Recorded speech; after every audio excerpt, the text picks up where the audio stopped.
Então, boa noite a todos e a todas, né? Em nome da Unidade Acadêmica de Geografia, UNAGEL, quero agradecer a presença e a participação de todos os alunos, né? Ressaltar aqui a presença da professora Jaqueline, coordenadora do curso, professor Santiago, coordenador do curso, e do professor José Nilton Patrício Rocha, né? Então, nesse momento, nós iremos ter a palestra do professor Davi Melo Van de Brule, licenciado em Geografia pela URCA em 2008, mestrado em Geografia pela UFPB 2011, doutorado pela Universidade Federal de Pernambuco 2020, trabalhou no período de 2011 a 2012 como coordenador de planejamento urbano na CEPLAD, Prefeitura Municipal de Juazeiro do Norte. Foi professor no período de 2009 a 2011 na Universidade Regional do Cariri, URCA. Professor no período de 2013 a 2015 na Universidade Estadual do Piauí, na cidade de São Raimundo Nonato. Pesquisador do IPEA no período de agosto de 2010 a fevereiro de 2021, e atualmente é professor no Centro de Formação de Professores, né, da Universidade Federal de Campina Grande.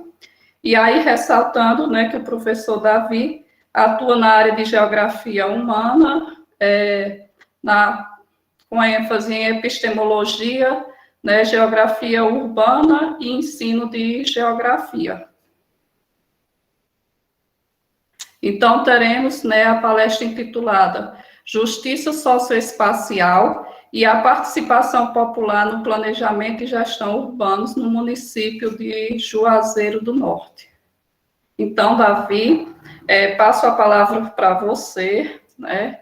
E aí, ressaltando que Davi foi meu aluno na licenciatura aqui na Universidade Regional do Cariri, né, e uma pessoa por quem tenho muito carinho e muito comprometimento com todas as atividades, né? Então, assim, Davi é um profissional muito responsável e aí muito preocupado com tudo em que ele desenvolve.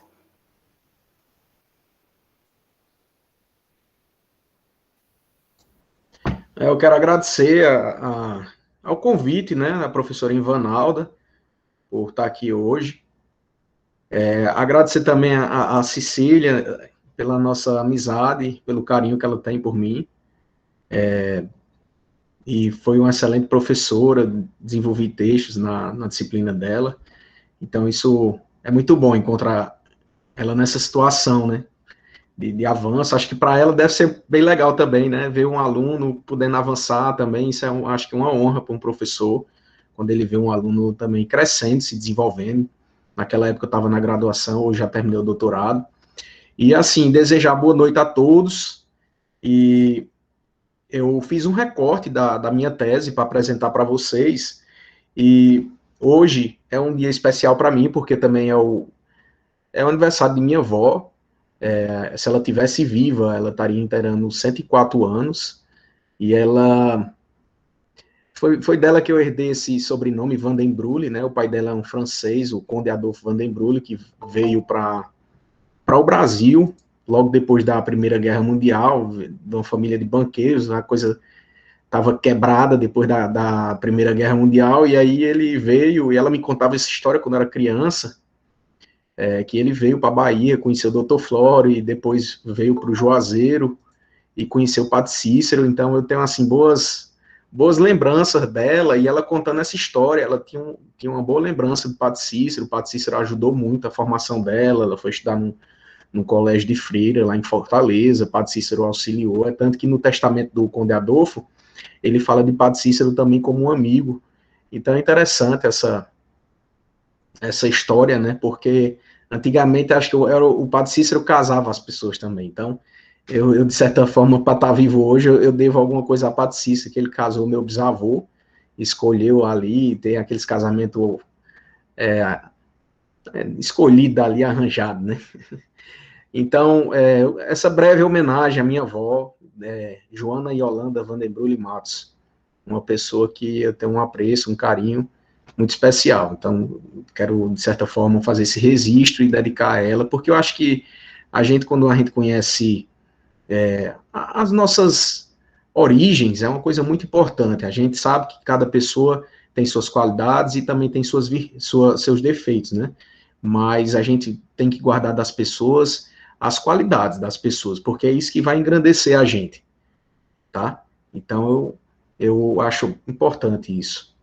Eu fiz um recorte aqui, e aí eu também quero também agradecer a participação de algumas pessoas de fora, especialmente minha colega de trabalho aí, de pesquisa, de luta, aqui de Juazeiro, tá com o nome Lena Cavalcante, Dênia, a gente trabalhou junto já, e ela foi entrevistada na pesquisa, eu trouxe uma citação dela, mas ela está aqui, depois aí, se a gente quiser comentar, vocês fiquem à vontade para a gente fazer uma apresentação e acho que provocar um momento de diálogo também, e despertar o interesse sobre um tema, acho que isso é um dos papéis da palestra, né?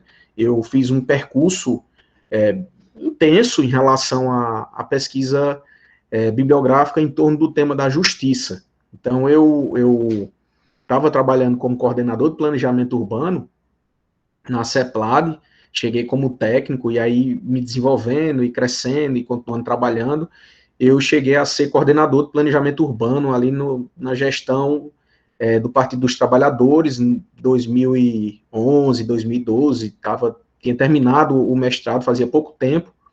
Eu acho que, inclusive, foi até a professora Firmiana que estava para entrar e não poder entrar agora, que ela me indicou um colega meu de profissão, que foi aluno meu também, o professor Cláudio, hoje da UPE, e ele me indicou lá na secretaria, para trabalhar na secretaria. Ele não estava podendo, eu tinha terminado o mestrado, ele estava indo para o mestrado, e aí, na ocasião, eu assumi esse trabalho, e naquele momento a gente estava para fazer a revisão do plano diretor. E teve um aspecto singular na época, que a gente estava numa reunião com os subprefeitos, aqui no município de Juazeiro do Norte, Ceará, e um dos subprefeitos clamou, perguntando: por que você não faz uma tese a respeito disso? Quando a gente vai ter uma reunião, que o prefeito vai muita gente, quando o prefeito não vai quase ninguém. Então, logo naquele momento ali, despertou a minha vontade de querer saber mais sobre essa questão da participação popular. Acho que também tem um dado pessoal também, por ser filho único, e quando eu ficava à espera de um convite, às vezes de um tio, de algum parente, para poder passear, dependia de outras pessoas para poder passear e me incluir.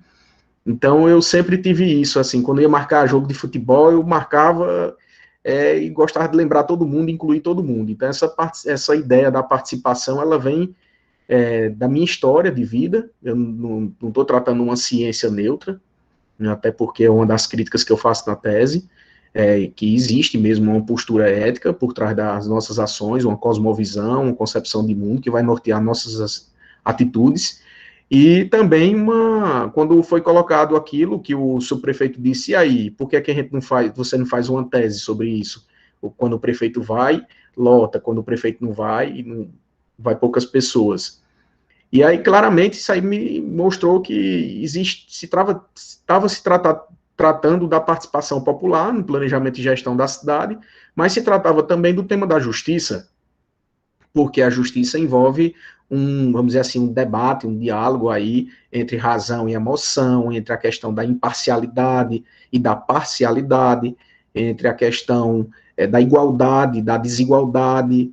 Então, isso, eu fui fazer um percurso teórico muito grande, assim, vamos dizer assim, dadas as proporções grandes, porque eu adiei o doutorado em um ano, porque eu fiz uma imersão na filosofia política, e aí eu vou fazer um diálogo com vocês, fazendo um recorte da tese, mas depois até quero ver se existe oportunidades, quem sabe mais na frente, a gente ampliar esse diálogo em outro momento para aprofundar as questões da justiça em si, tá? Então, vou compartilhar um slide aqui, buscar também.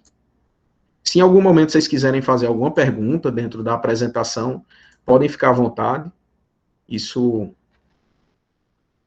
é tranquilo.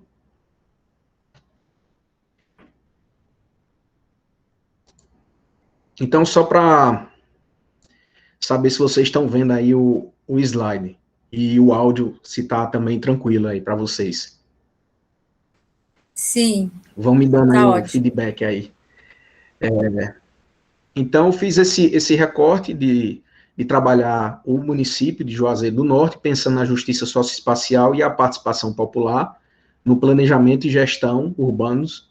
Então, um dos primeiros temas, né, que se apresenta na ideia de justiça é a questão da igualdade e desigualdade. Eu fiz um mosaico aí, vamos dizer assim, com algumas fotografias, onde a gente pode ver, desse primeiro lado esquerdo, casas com menor poder aquisitivo, casas com um padrão, às vezes, insatisfatório, caso de uma foto de uma casa de Taipa que foi devastada, e do outro lado a gente tem algumas construções e casas que possuem toda uma infraestrutura, tanto da parte de saneamento, como iluminação pública, coleta de lixo, como também a própria casa em si. Ela é uma casa de, às vezes, um quarteirão, bairros mais nobres aqui da cidade. Então, esse é o aspecto, vamos dizer assim, material mais visível de a gente poder mostrar as contradições e as desigualdades socioespaciais em uma cidade. Então, com Juazeiro não é diferente.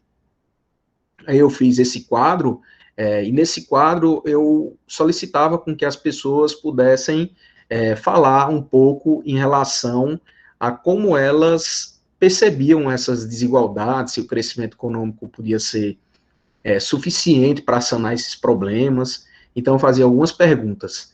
Eu vou dizer que o Juazeiro é um município que está inserido numa região metropolitana do Cariri, que foi instituída recentemente, e essa região conta com aproximadamente mais de 600 mil pessoas, habitantes aqui em torno, com um município como Crato, que é bastante conhecido também, Barbalha, Missão Velha.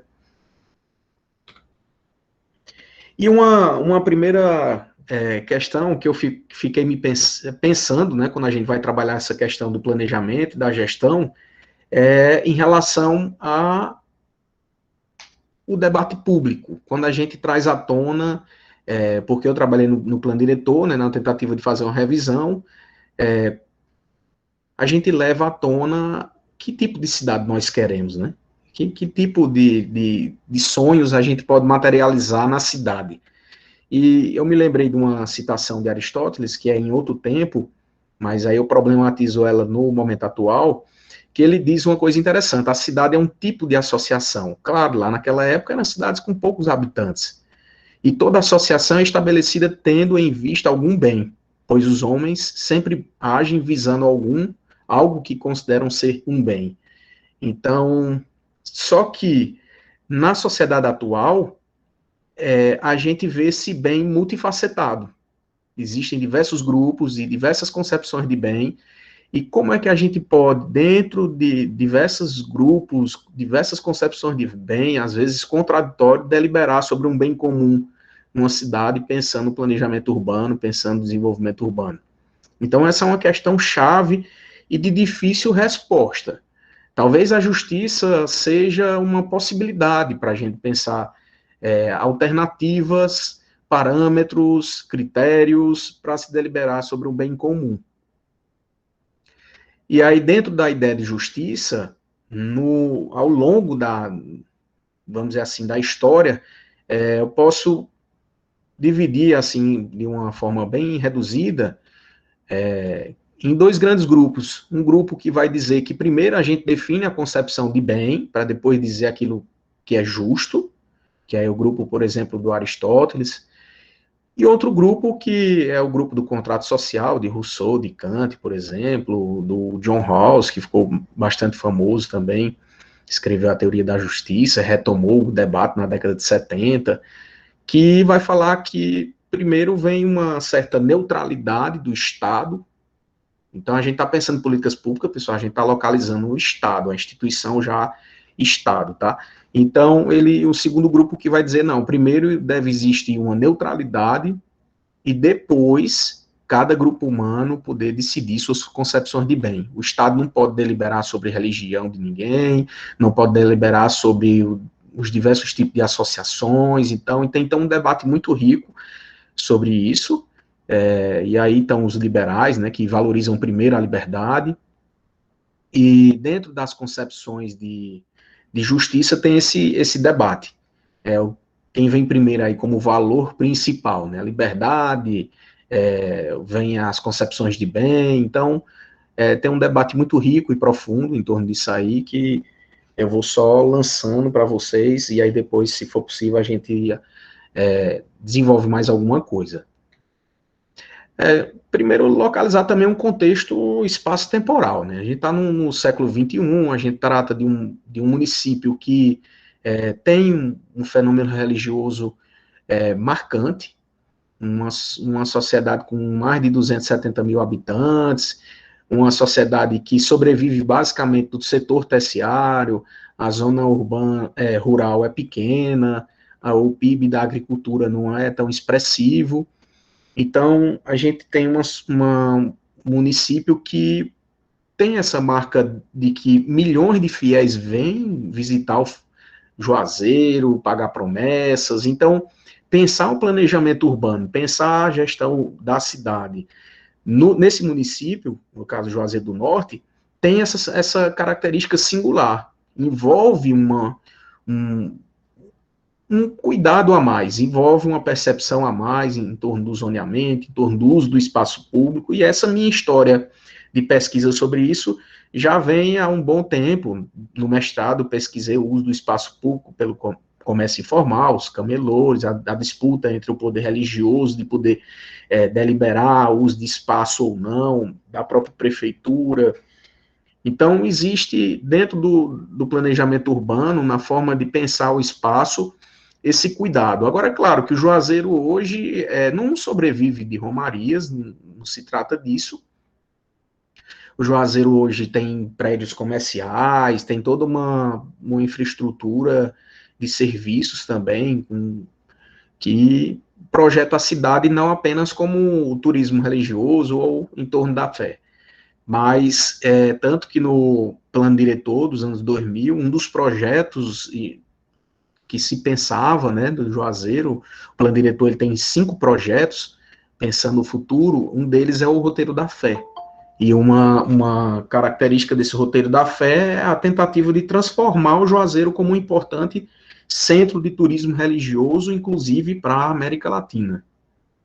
Acho que alguém pediu para entrar aqui na sala, não sei.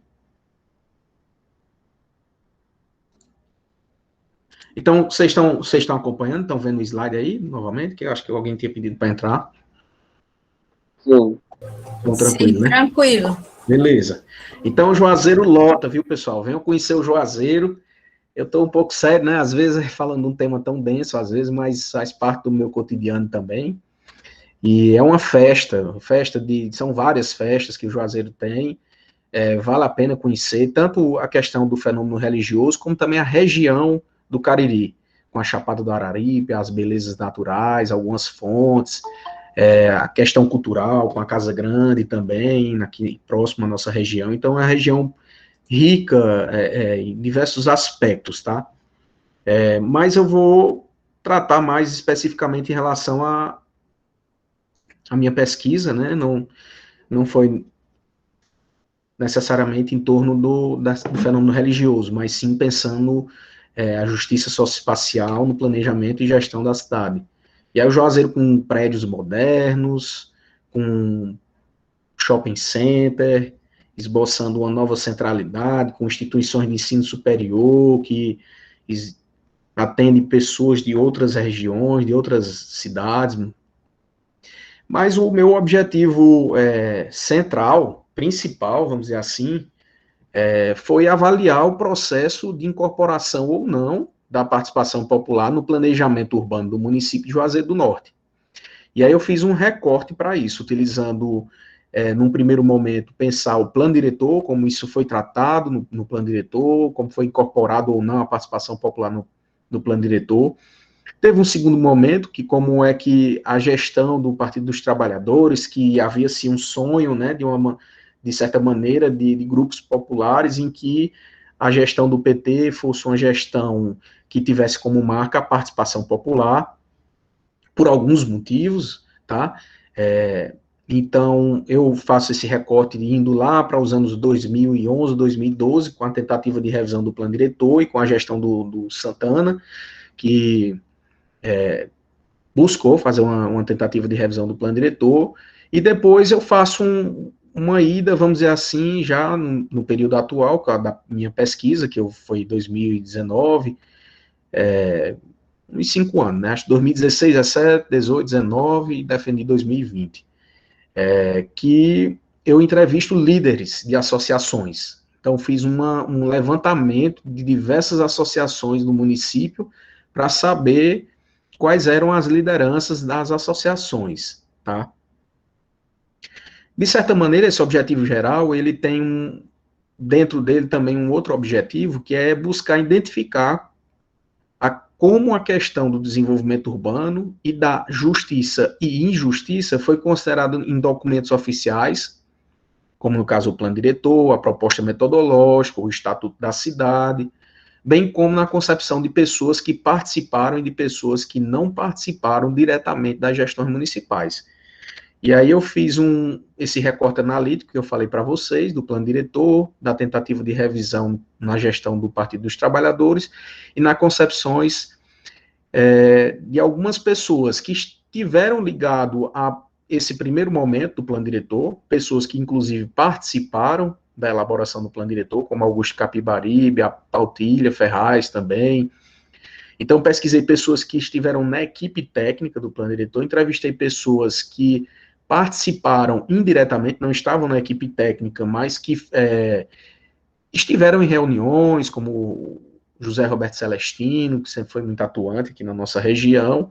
Fiz entrevista com o pessoal que estava naquela época na gestão do PT, inclusive Dênia estava naquele momento, eu estive lá, Joelmir Pinho também, pessoal que elaborou a proposta metodológica, especialmente o pessoal do núcleo gestor da Secretaria de Planejamento e Desenvolvimento Econômico, da CEPLAD.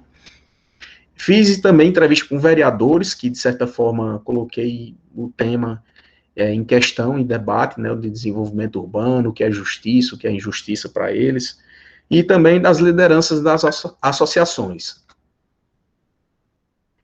As entrevistas, elas tinham como objetivo coletar desejos e aspirações da sociedade. E, para isso, eu fiz análise de conteúdo, indo lá em Bardã, e, nesse caso, eu criei núcleos de sentidos, fazendo um recorte temático, em três, vamos dizer assim, três palavras-chave aí. No caso, o desenvolvimento urbano, a justiça e injustiça e participação popular, tá?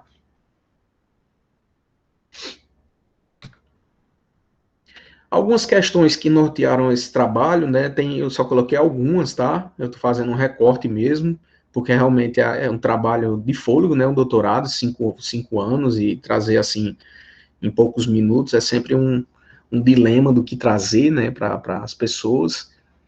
Tanto que em um momento eu apresentei de outra forma, dessa vez já estou apresentando outro aspecto, para poder abarcar algumas questões do trabalho que são, de certa forma, importantes e que pode, de certa maneira, servir tanto ao município de Juazeiro do Norte, como também levantar reflexões para outros municípios. Eu acho que é bem aquela ideia, né? Será se a gente poderia colocar toda a turma do Juazeiro, né, no veículo leve sobre trilho, aí todo mundo no mesmo trem? Será se é possível a gente pensar numa sociedade que todo mundo fosse para o mesmo destino? Não sei se é possível. Hoje em dia tem tanta polaridade, né? Então acho que a ideia do bem multifacetado aí talvez cabe bem, né, a gente pensar. Aristóteles coloca a cidade como uma associação que busca um bem, mas hoje talvez a cidade tenha diversas associações. Eu mesmo encontrei mais de 100, cada uma com sua luta digna também. E hoje, na época de Facebook, cada um em suas bolhas também, expressam muito como as pessoas têm valores diversos às vezes, né? E não necessariamente que os valores diversos são valores, vamos dizer assim, que são irracionais ou tão erradas, não, são razões muitas vezes discordantes e que apresentam um raciocínio razoável e coerente, mas estão em conflito, tá? Então, diante disso, como é que a gente pode deliberar sobre o bem comum? Então, é uma questão que vira e mexe, vem na minha cabeça, como é que a gente pode pensar sobre o bem comum. Outra questão é a justiça socioespacial poderá ser considerado um objetivo social coerente e um planejamento urbano, com vias a um desenvolvimento urbano.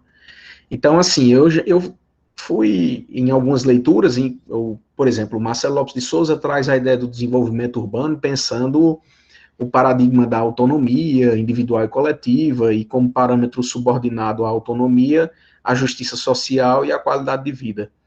E eu pensando em relação à questão do desenvolvimento urbano e pensando também em qual seria um valor, um objetivo social que a gente pudesse ter um consenso sobre qual o objetivo social que a gente gostaria enquanto sociedade. E aí eu fui vendo documentos normativos, leis, Constituição Federal, Plano Diretor, Estatuto da Cidade, os próprios textos que a gente lê dos autores, todos eles, de certa maneira, falam de justiça social, e outras sociedades, né, inclusive sociedades muito distantes da nossa, fala-se em justiça, então talvez a justiça pode ser um objetivo social coerente para um planejamento urbano, pensando no desenvolvimento urbano. Talvez exista um consenso sobre isso. Claro que para aquelas pessoas de má fé, que estão pensando só em si, não seja talvez tão interessante, mas do ponto de vista teórico, vamos dizer assim, acredito que pode existir um consenso sobre o que a justiça seja um objetivo social coerente em um planejamento urbano. No entanto, se a gente for problematizar um pouco isso, perguntando, mas que justiça é essa que você fala? Como é que a gente pode entender? Aí a grande questão é essa, quais são os conteúdos subjacentes dessa justiça? É uma justiça que preza como valor prioritário a felicidade, a igualdade, a liberdade? Só aí, por exemplo, esses três valores vai dar em caminhos diferentes e utilizam premissas diferentes também e concepções de mundo diferentes, entende? Então, tem algumas questões aí que a gente pode problematizar em torno disso. É comum as pessoas dizerem assim, a justiça é dar aquilo que é de direito de cada pessoa. Mas o que é que a gente vai dar e o que é que a gente considera que é de direito da pessoa? E quem é que avalia isso? Então, quando a gente faz uma pesquisa profunda em torno do conceito da justiça, a gente começa a examinar as nossas próprias concepções de mundo e entra em um universo, vamos dizer assim, enigmático, no entanto apaixonante. É muito interessante fazer esse percurso, e aí autores que fizeram esse percurso, como David Harvey, vão perceber que pensar a justiça também envolve pensar sobre o nosso próprio conhecimento, sobre a formação de valores, sobre o porquê de nossas crenças. São assuntos que merecem uma atenção nossa. Então, eu coloquei também outras questões, só para vocês terem uma noção, levando-se em conta a elaboração do plano diretor, as políticas de planejamento gerou que grau de participação popular, pensando no plano diretor? E quais as concepções de mundo em relação a, por exemplo, desenvolvimento urbano, justiça e injustiça que tinha naquele plano diretor? E aí eu fiz esse recorte. O plano diretor de Juazeiro é um plano volumoso, dos anos 2000, 969 páginas, botei tudo em um documento único, e aí fui fazendo esse recorte, nessa tentativa de fazer uma leitura aí, uma hermenêutica controlada, com base na análise de conteúdo, para poder entender como é que estava se colocando essas concepções em torno do que é desenvolvimento urbano, o que é justiça, o que é injustiça, quais os parâmetros para se pensar isso. Uma outra pergunta, que também derivou em outro capítulo, a relação da política municipal com a população continua apenas uma atividade aos modos tradicionais, democracia representativa, ou a participação preconizada no Estatuto da Cidade via participação direta configurou-se uma opção para um novo modelo de planejamento e gestão naquele ano lá, 2009, 2012.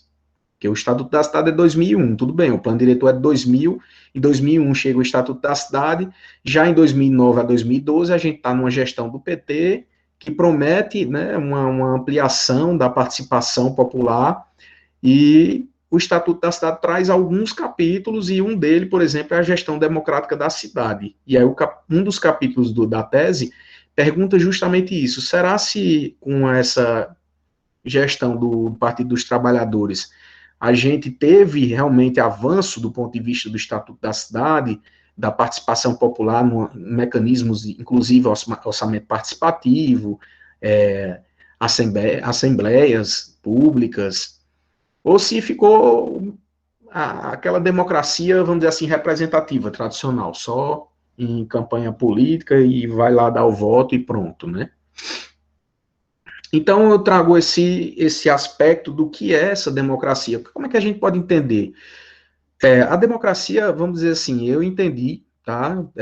Que a democracia é um sistema político em que diferentes atores possuem o direito ao diálogo e às decisões públicas. Podem coexistir razões conflitantes de justiça, com raciocínios razoáveis, diferindo na escala de valores, propósitos e visões de mundo. No entanto, a democracia, o Vilaça ele traz uma percepção interessante, que nos planos diretores, inclusive em alguns momentos que deram abertura para a participação popular, além das pessoas terem interesses diversos, existe uma classe que consegue participar, que consegue, e aí leia-se participar como capacidade de decisão, capacidade decisória. Não é só participar para os outros decidir, entende? Alguém chamou aqui, foi?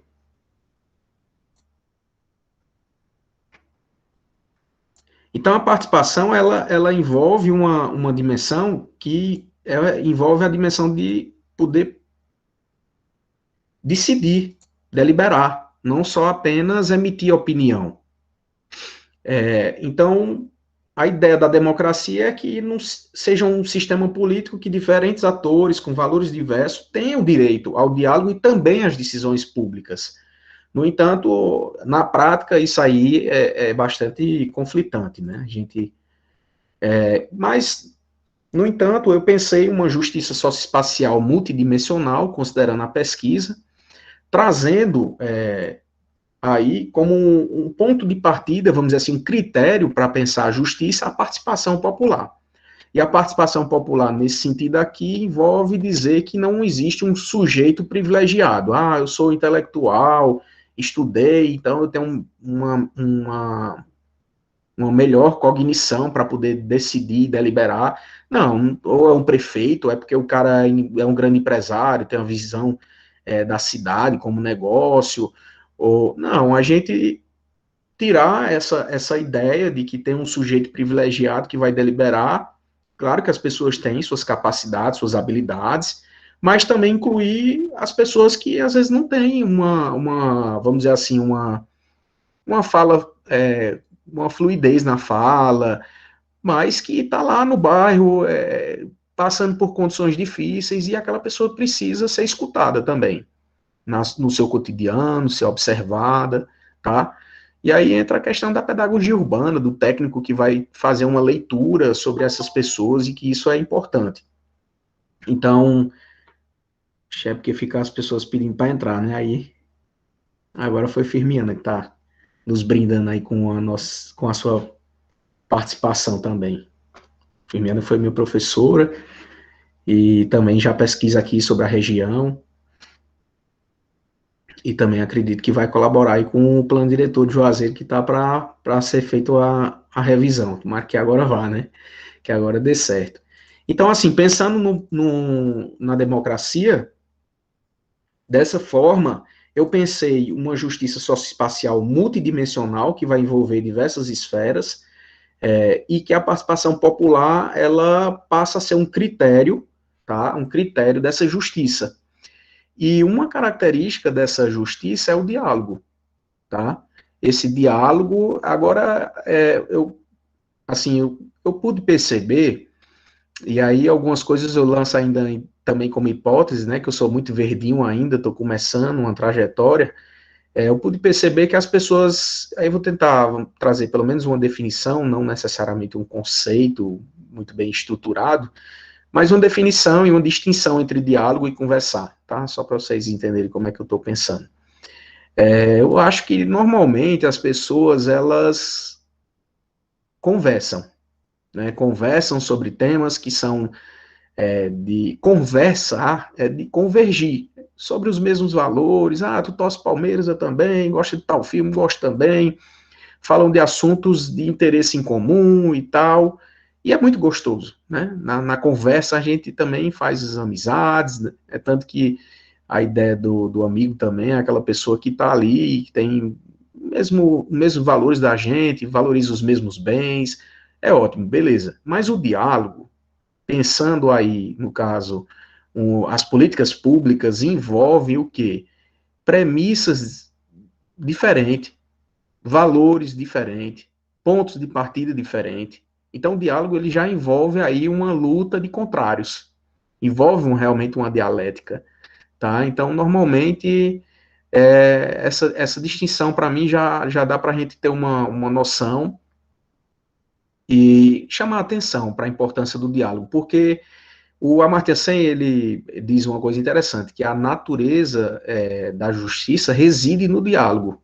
Então, é o diálogo que muitas vezes forma a própria justiça. As razões da justiça se formam através do diálogo. Então, se me perguntarem, por exemplo, se tem algum sentido, nós, enquanto seres humanos aqui, tem uma fala de Einstein que é muito bonita, né? Que ele diz assim, se está aqui por um propósito divino, ele não sabe, mas que está aqui pelo bem do outro. Eu acho muito bonita essa percepção dele, mas assim, ainda antes de um bem do outro, a gente está aqui para aprender a dialogar. Eu acho que a gente ainda não aprendeu a dialogar, inclusive eu, tá? Acho que aí precisa de todo um investimento para a gente aprender a dialogar. E hoje em dia, pelo Facebook, o WhatsApp, é que a gente vê isso aí mais à tona, né? Mas tá muito vivo isso, né? De fácil perceber quanta gente ainda não sabe dialogar. E entra dentro disso aí, eu entrei na neurociência, fui na questão da emoção, do sentimento, da formação de valores, e aí fiz uma imersão mesmo, tá? Mas eu só falar um pouco para vocês sobre a importância disso. Então, assim, no planejamento urbano, a gente está visando um desenvolvimento urbano. Como critério e objetivo social coerente, a gente eleger a justiça socioespacial. E a justiça socioespacial, ela tem duas questões. De um lado, a justiça social, ela tem que considerar o contexto espaço-temporal. Então, essa dialética justiça socioespacial pode se traduzir um pouco dessa forma, tá? Em uma justiça social, a gente tem que considerar o contexto espaço-temporal. Não é uma justiça que é estabelecida pela Constituição Federal e esquece o contexto, tá?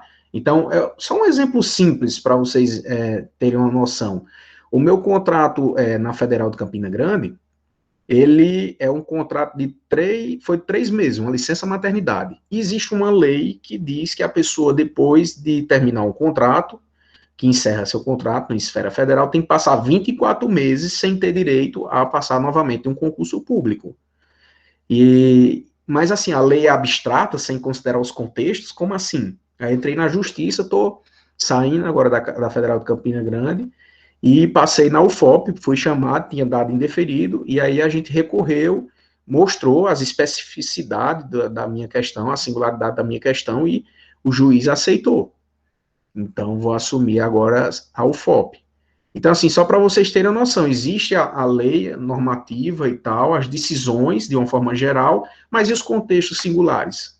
O que é que o espaço social vai dizer? O que é que as questões geográficas vão poder dizer sobre aquelas decisões? Se fosse fazer de uma forma mais complexa e mais específica do ponto de vista da geografia urbana, por exemplo, adota-se o coeficiente de aproveitamento 1 em todo o território do município de Juazeiro do Norte, como critério de justiça e igualdade.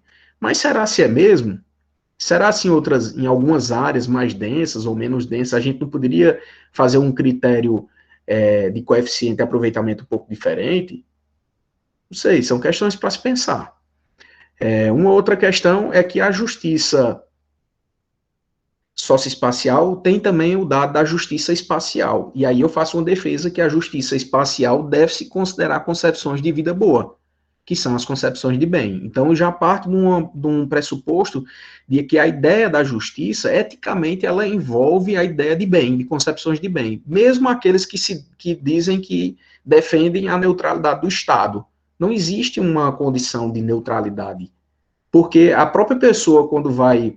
E aí eu posso fazer uma crítica mais a nível teórico, para vocês conhecerem, que é o John Rawls, né? Quando ele cria o ponto original para chegar aos dois princípios de justiça, que eu não questiono não necessariamente os princípios de justiça, mas o método dele, que ele vai falar do self desencarnado, que é o ponto original sobre o véu de ignorância. O que é que significa isso?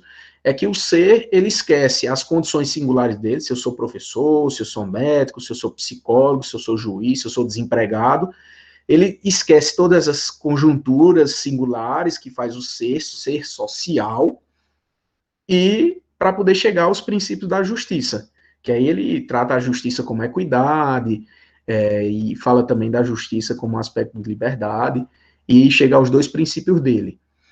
Então, assim, a minha crítica é ao próprio método, é o ponto de partida, que nós não conseguimos sair dos nossos valores, dissociar dos nossos valores, seja em relação ao ponto de partida ou aonde a gente quer chegar.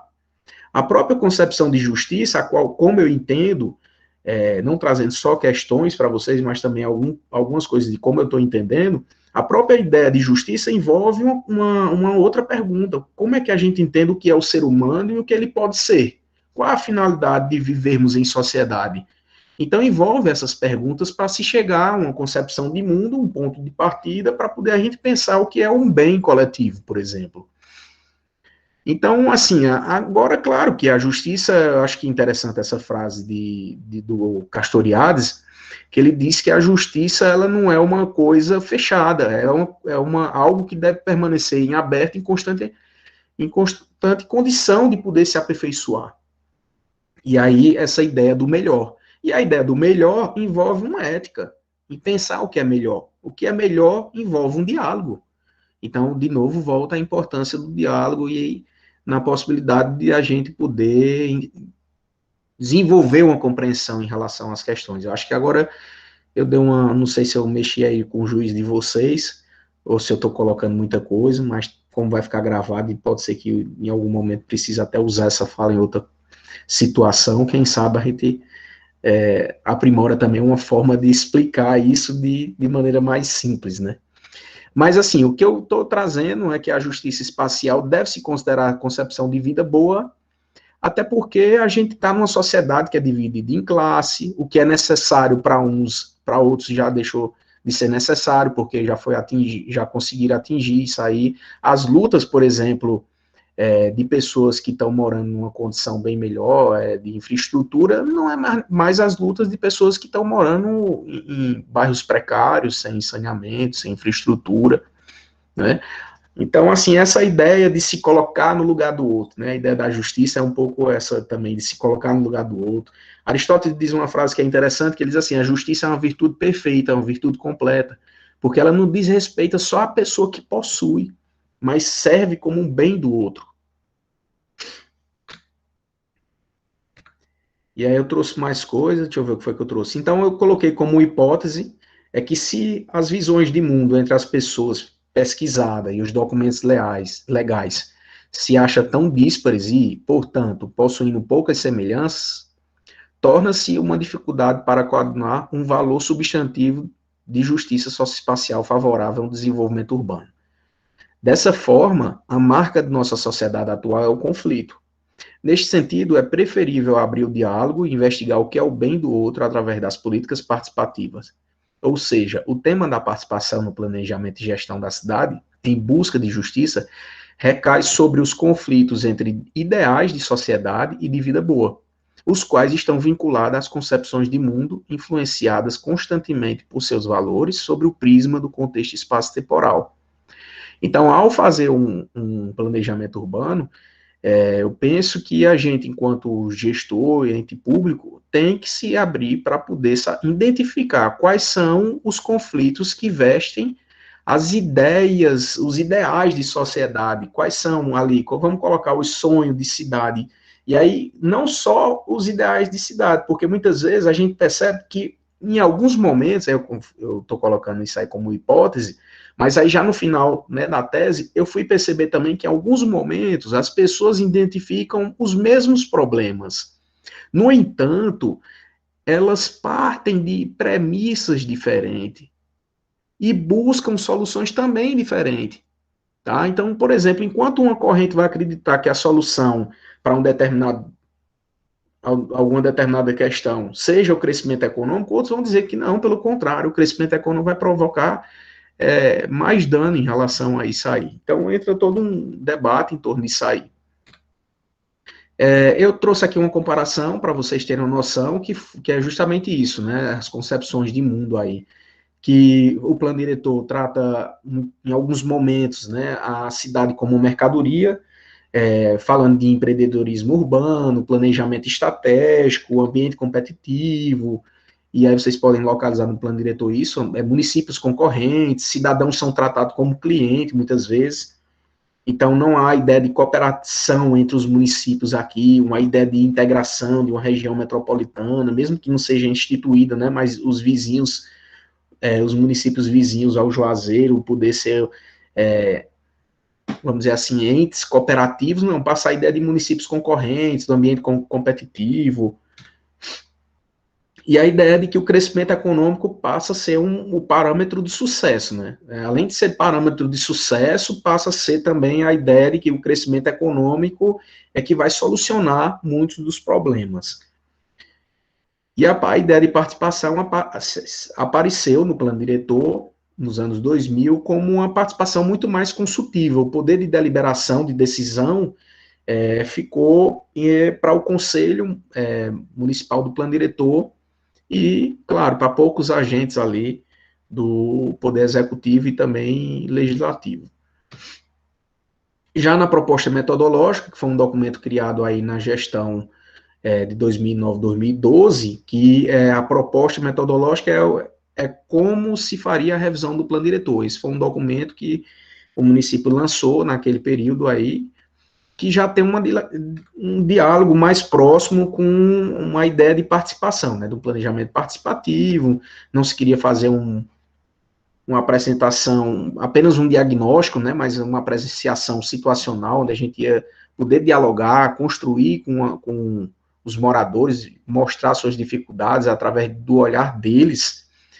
Já traz também, incorpora alguns elementos do Estatuto da Cidade, é uma perspectiva, e aí talvez pelo traço marcante de João já trazendo a ideia de Paulo Freire, apesar de eu ter simpatia por Paulo Freire, ter lido um pouco Paulo Freire, mas reconheço que João tinha essa formação mais consolidada, as outras pessoas talvez da equipe tinham apenas uma simpatia, mas claro que o núcleo gestor que fez essa proposta metodológica não tinha um poder, inclusive internamente, de decidir sobre determinadas questões. Isso aí ainda iria para debate e talvez sofresse alguma modificação. Existe uma coisa interessante naquele período, que é a descentralização territorial através das subprefeituras, que foi algo que eu achei interessante, que a gestão de Santana criou, e através dessa descentralização territorial, através dessas subregionais, como queiram colocar, o subprefeitura, a gente ia fazer o diálogo com as sociedades, né? E a ideia de participação já envolvia não apenas uma participação consultiva, de apenas consultar a sociedade, mas dar poder a ela também de decidir, de deliberar. Isso aí que é o X da questão, essa intenção de uma perspectiva que envolva realmente uma justiça socioespacial, uma perspectiva multidimensional, gerar esse poder também de decisão. Claro, que vai envolver, não é qualquer decisão, não é... Até porque a gente sabe que grupos coletivos podem decidir por coisas irrazoáveis, vamos dizer assim, né? E é uma perspectiva também da redução das desigualdades. No entanto, essa proposta metodológica, ela não vingou, como diz no popular, não foi para frente, né? Porque terminou-se o período da gestão, Santana não se reelegeu e ficou letra morta, né, como o plano diretor, muitas vezes, muitos documentos ficam engavetados. A outra gestão assumiu outra postura, em nenhum momento ninguém entrou em contato comigo, até porque eu me colocava como técnico, não tinha uma pegada política, não participava de nenhum partido político, etc., mas ninguém entrou em contato comigo, e isso aí, até onde eu sei, ficou apenas no site aí para quem quiser consultar ou pesquisar. Em relação à questão das injustiças, o plano diretor considerava, por exemplo, concentração de renda, desigualdade na distribuição dos serviços, a taxa de analfabetismo, mortalidade infantil, déficit na infraestrutura e na oferta de saúde e educação. Trazendo aqui para vocês, as lideranças das associações colocaram como injustiça a ausência de autonomia na parceria com a prefeitura. Muitas vezes, quando havia parceria com a prefeitura não gerava autonomia, o que prejudicava o trabalho das associações, em relação, por exemplo, a coordenar uma escolinha, alguma coisa nesse sentido. A ausência de fiscalização. Outra coisa que foi muito colocado foi a compra e venda de voto. Tá? Os próprios líderes de associação criticaram muito isso. Isso ocorre muito, a falta de moradia, a impunidade também, os próprios, eles diziam frases assim, tipo, os próprios políticos eram aqueles que eram para estar agindo de forma correta, corrigindo as injustiças, são eles mesmos que também provocam injustiça, e fica por isso mesmo, há uma impunidade, e aí falaram diversas histórias para mim, assim, foram mais de 800 páginas de entrevista, riquíssimo material. E aí, aos poucos, eu fui publicando também, trazendo as concepções dessas lideranças, tá? E outra coisa também que eles colocaram, que eu achei interessante, que é o tratamento desigual para rico e para pobre. Então, era muito comum, e aí a gente vê, às vezes, em notícia de jornal, as pessoas se utilizarem do posto e querer um privilégio, né? Milton Santos até diz, né? A classe média não quer direitos, quer privilégio. Então, é muito confortável, né? Querer fazer uso dos privilégios. E aí o que eles criticavam como uma injustiça era o tratamento desigual para rico e para pobre na questão. E muitas vezes a indiferença, né, dos políticos também, que iam lá só pedir voto em 4 anos e ficava por isso mesmo. Então, essa distância também com o poder público, eles reclamavam muito. Um dos procedimentos metodológicos para pesquisar a questão da organização do espaço foi buscar os dados do entorno do IBGE. Aí eu pesquisei iluminação pública, pavimentação da via, se existia recolhimento de lixo, como é que era, se existia, por exemplo, boca de lobo, bueiro, como é que tinha calçada, meio fio, rampa para cadeirante. E aí você vê essas duas imagens aí, os contrastes, né, sociais aqui no município de Juazeiro do Norte. Eu vou caminhar para não apresentar todo, para não cansar muito vocês, tá? Mas eu trouxe um mapazinho sobre a vulnerabilidade da infraestrutura urbana, considerando os dados do entorno. Essas áreas em vermelho são áreas que são mais vulneráveis, e os indicadores que eu falei são esses, iluminação pública, calçada, se tem lixo acumulado, tá? Aqui um mapa em relação responsáveis sem rendimento mensal, você vê que a quantidade de pessoas com menor rendimento também está nesses bairros mais vulneráveis, tá? E algumas imagens do nosso Juazeiro aí, ó.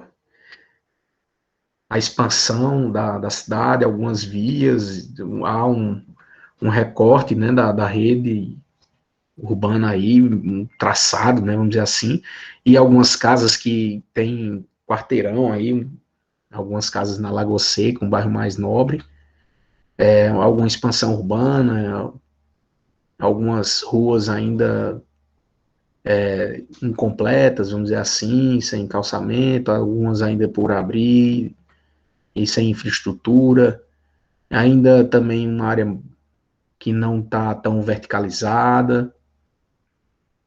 E há algumas associações, né, que eu encontrei.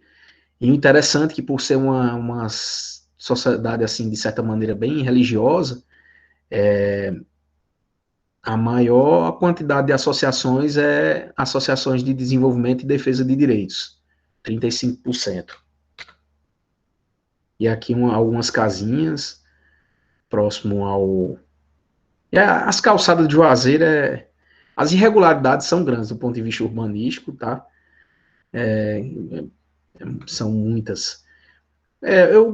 De certa maneira, um dos achados, né, um dos achados, tá, pessoal? Não trouxe outras questões, como eu disse, eu fiz um recorte, foi isso, né, que as pessoas identificam os mesmos problemas, no entanto, partem de premissas diferentes para avaliar os problemas, apresentam soluções também diferentes, por que isso acontece? Porque são concepções de mundo diferentes, valores diferentes, e qual é a consequência disso? É que muitas vezes no debate público, as crenças de fundo não vêm à tona, e o que gera um diálogo interminável, tá? Interminável, vai ao infinito e a gente não consegue. Por isso que eu falei que uma das questões de um debate público que vai trazer a justiça para o seu centro, e dentro da justiça tem o diálogo, e dentro do diálogo tem a perspectiva de a gente identificar as premissas que são que formam o nosso raciocínio para poder a gente argumentar sobre alguma coisa, e nas premissas estão ancoradas aí crenças, valores, concepções de bem, eu estou equalizando aqui um bem, qual é o bem que eu estou valorizando? É esse e outro. Saber fazer a leitura desse diálogo é uma qualidade de um agente público. Equalizar isso, mostrar, fulano, olha, o que fulano está trazendo, isso aí me trouxe algumas coisas. Teve momentos aqui que eu, por exemplo, num grupo que eu participo, de uma associação, e eu vejo uma pessoa fazendo uma crítica, aí a pessoa lê a crítica de um outro jeito. Aí também a gente tem aí o sentido de como a gente fala e o significado das palavras. Aí eu conseguia, por essa percepção e buscar estudar isso, conseguia trazer, não, mas o que ele quis dizer isso, o que ele está lutando é por isso. Aí trazia as razões subjacentes a como a pessoa quis se expressar. Então tem algumas coisas interessantes para a gente aprender a fazer esse diálogo acontecer. No entanto, o que acontece mesmo é que o diálogo fica interminável, porque as pessoas não equalizam isso. Como elas partem de premissas diferentes, concepções de mundo, crença, valores, concepções de bem diferentes, isso aí não há como dialogar, porque as palavras vão ser polissêmicas, é como se você estivesse querendo montar um quebra-cabeça onde você não tem todas as peças, certo? E aí o que é que esse indivíduo ele tem que aprender? Aí eu trago uma proposta de um filósofo que ele escreveu depois das virtudes, ele retoma a ética de Aristóteles, vai em Tomás de Aquino, ele recupera a ética das virtudes, e ele diz que a pessoa tem que aprender a testar as teses propostas por cada tradição. Ele traz o conceito de tradição, traz o conceito de raciocínio prático, traz outros conceitos, bens internos, bens externos, mas eu não vou, vamos dizer assim, poluir muito a exposição. Mas o que é que ele diz? É que você, ao fazer o diálogo, você tem que usar a língua do outro, usar os termos do outro. Esse é o segredo. Tá? Ao fazer um diálogo, você usar as concepções do outro, no termo do outro, no significado do outro, dentro do sentido do outro. E não ficar nessa distinção entre os teus valores e os valores do outro, porque é a partir de dentro do diálogo é que é possível mostrar o engano do outro, talvez, ou não, ou perceber o próprio engano. Mostrar as incoerências e, se possível, até superar. Existem diversas formas depois de colocar isso. Então, aí eu trouxe também só essa fotografia, né, de uma forma mais explícita, mas aí uma coisa que eu achei interessante, como a gente tem uma postura ética também dentro disso, né, é que eu pude perceber sobre, quando eu pesquisava sobre a questão da vida boa, as concepções de mundo e tudo, e dos líderes de associação me chamou muito a atenção, que a ideia de felicidade estava muito relacionada à felicidade compartilhada. Tinha frase que dizia que, como é que eu vou ser feliz se eu saio de manhã para caminhar, choveu muito, e eu sei que uma pessoa mora numa situação vulnerável e está sujeito a ter perdido a família? Como é que eu vou ficar feliz nessa situação? Então, não ser indiferente com a dor do outro foi até uma característica que algumas pessoas citaram como o desenvolvimento urbano, capacidade de sentir a dor do outro. E aí, nesse sentido, a felicidade ela passa a ser uma felicidade compartilhada que se importa com o outro, chama o outro para o diálogo. Porque existem duas concepções de respeito. Uma é o respeito de você deixar aquilo ali, respeitar, deixar aquela pessoa como ela está. Não interferir, não criticar, deixa como está. E outra concepção de respeito é a capacidade que a gente tem de incluir aquilo ali, dialogar com aquela pessoa. É outra forma de entender o respeito. E achei interessante essas percepções dessas pessoas e fui formulando um entendimento, né, de uma justiça numa perspectiva multidimensional. E uma coisa interessante é que eles colocaram é que, nessa perspectiva, eu cheguei a entender que uma das formas de buscar o melhor seria romper a barreira do egoísmo e ser solidário. Seria um avanço para perceber o que é o melhor. Ao mesmo tempo que a gente vislumbra, né, a ampliação do reconhecimento sobre o direito ao diálogo e a capacidade de decidir. Então, aí estamos diante aí de um cenário de algumas questões, assim, muito obrigado aí pela oportunidade, se tiver algum comentário, alguma pergunta também,